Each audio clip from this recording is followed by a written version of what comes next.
Indonesia mempunyai daerah yang strategis karena terletak di antara dua benua dan dua samudra, benua Afrika dan benua Asia, Samudra Hindia dan Samudra Pasifik. Cuaca di Indonesia tidak terlalu ekstrim jika dibandingkan dengan negara yang seperti Eropa dan lainnya.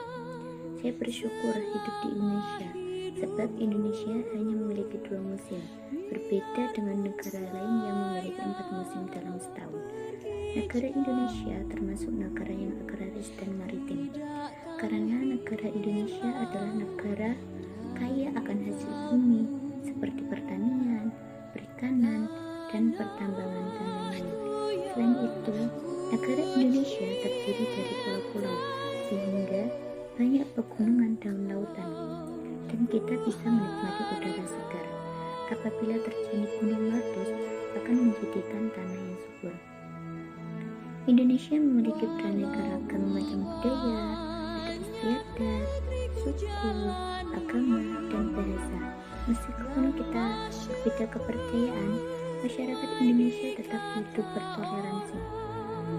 Contohnya, apabila ada seseorang yang sering bertemu dengan warga negara Indonesia, pada saat haji, semua seluruh dunia tercampur menjadi satu.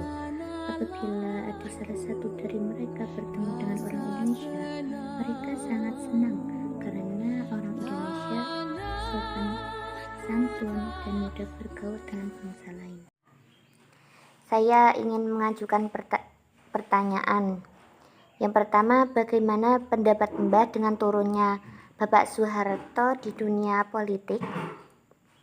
Pak Soeharto mau turun, kasihan ya Pak Soeharto kalau turun.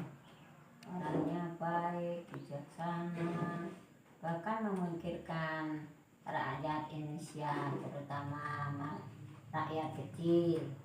Dia sangat perhatian juga, sehingga rakyat kecil itu diberikan pekerjaan, dilatih biar rakyat kecil itu mandiri, terutama rakyat yang ada di Jawa, karena Jawa itu padat penduduknya, sehingga Pak Soeharto itu mempunyai tujuan untuk memeratakan penduduk yang ada di Jawa biar merata, maka dilaksanakan transmigrasi ke luar Pulau Jawa. Yang kedua, bagaimana pendapat Mbah pada saat Bapak Soeharto menjabat pemerintahan di Indonesia? Pak Soeharto itu orangnya sangat baik, bijaksana, akrab juga dalam masyarakat. Dia sering mengunjungi ke daerah-daerah yang terpencil, sehingga Pak Soeharto itu mempunyai keinginan rakyat Indonesia menjadi rakyat yang makmur, sejahtera, damai. Maka diadakan program yaitu pelatihan kepada pemuda, sampai pemuda itu yang nganggur akhirnya diadakan padat karya, namanya programnya. Orang-orang itu bisa bekerja sehingga meningkatkan ekonomi keluarga, diberi pekerjaan. Itu rakyat Indonesia, sehingga Pak Soeharto itu sangat baik orangnya. Yang ketiga, bagaimana negara Indonesia pada saat Bapak Soeharto menjabat sebagai pemerintahan, apakah semakin maju?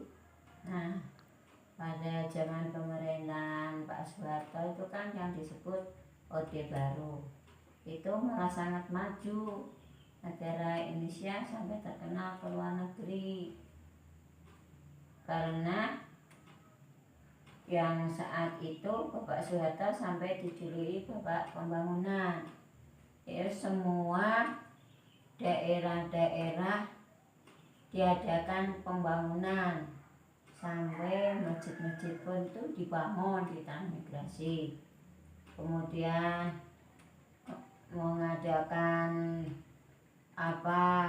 dia program-program pemerintah untuk meningkatkan rakyat itu, yaitu dengan pelatihan-pelatihan di segala bidang, baik di bidang ekonomi, pertanian, perindustrian, kemudian perikanan, dan lain-lain.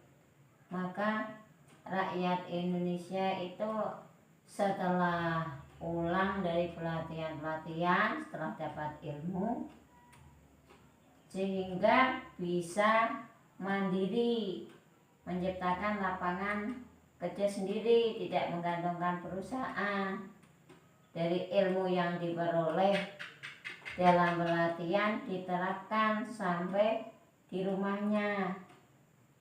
Nah, selain itu orang-orang yang berhasil, orang-orang yang pandai diberi penghargaan, pandai di segala bidang, sampai daerah-daerah yang menjaga kebersihannya itu diberi penghargaan, namanya Kalpataru.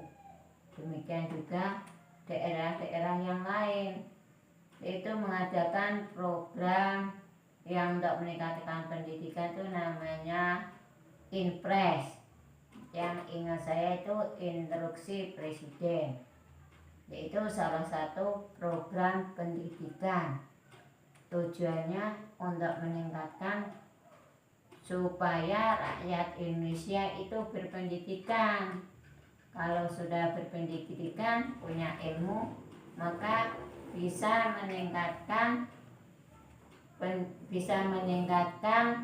ekonomi keluarga. Orang pandai, jadi tidak dikirim ke luar negeri terus menggantungkan pekerjaan pada pemerintah, dia dapat usaha sendiri.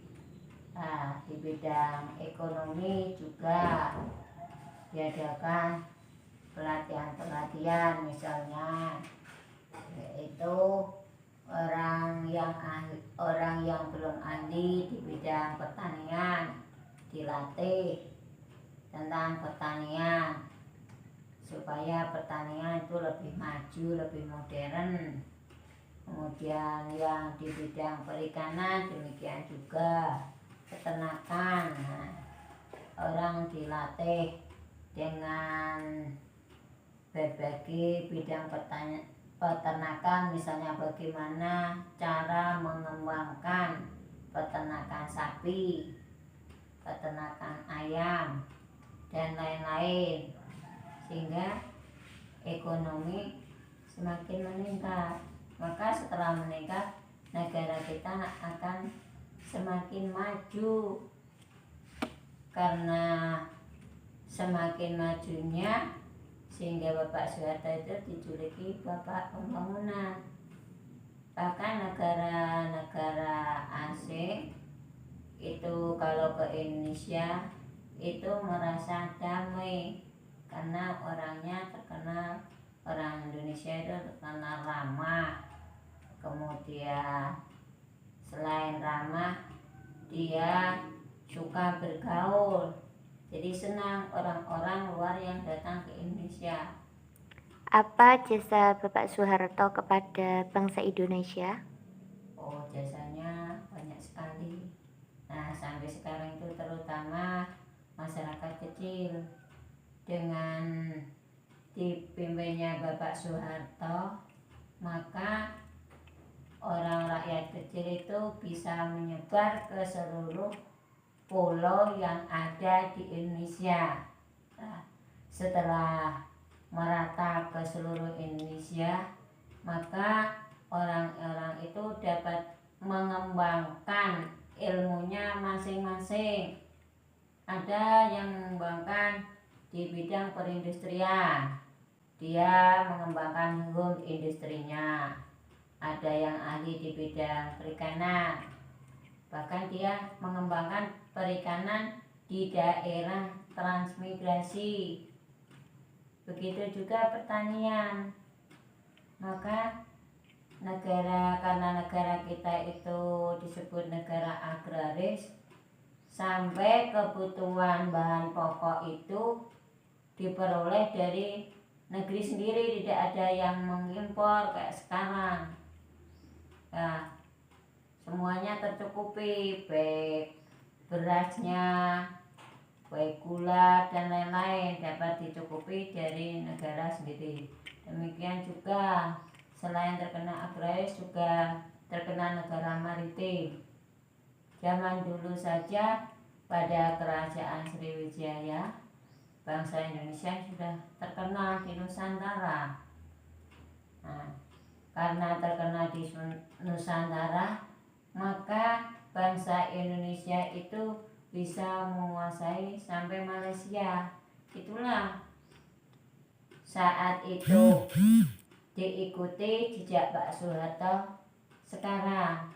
Berbeda dengan zaman sekarang. Zaman Pak Soeharto dikenal juga zaman Orde Baru.